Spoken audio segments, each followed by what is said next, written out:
টলিপাড়ায় নতুন জল্পনা কেটে গেল কি লাজু অনুভবের সেই গুরুত্বপূর্ণ দৃশ্য।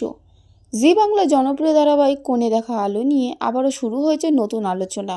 কয়েকদিন আগে সোশ্যাল মিডিয়ায় ভাইরাল হয় একটি শুটিংয়ের ছবি, যেখানে দেখা যায় কলেজ থেকে ফেরার পথে লাজু কিছু দুষ্কৃতীর হাতে বিপদে পড়েছে, আর ঠিক সেই সময়ই অনুভব নায়কের মতন এসে তাকে রক্ষা করেছে।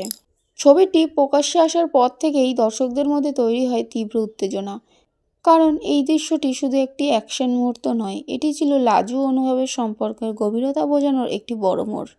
তাদের বন্ধন, বিশ্বাস এবং আগের সবকিছু এক গুরুত্বপূর্ণ প্রকাশ ঘটার কথা ছিল এই ট্র্যাকে। কলেজ ট্র্যাক শুরু হয়ে গেলেও এখনও পর্যন্ত সেই দৃশ্যটি টেলিকাস্ট হয়নি কেন? অনেকেই মনে করছেন হয়তো গল্পের গতির কারণে এই সম্পাদনার সিদ্ধান্তে এই অংশটি কেটে দেওয়া হয়েছে।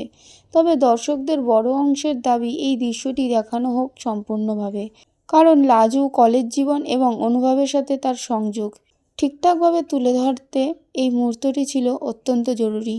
এখন দেখার বিষয়, আগামী পর্বগুলোতে কি সত্যি ফিরে আসবে সেই প্রতীক্ষিত দৃশ্য, নাকি থেকে যাবে শুধুই সোশ্যাল মিডিয়ায় একটি ভাইরাল ছবি হিসেবেই।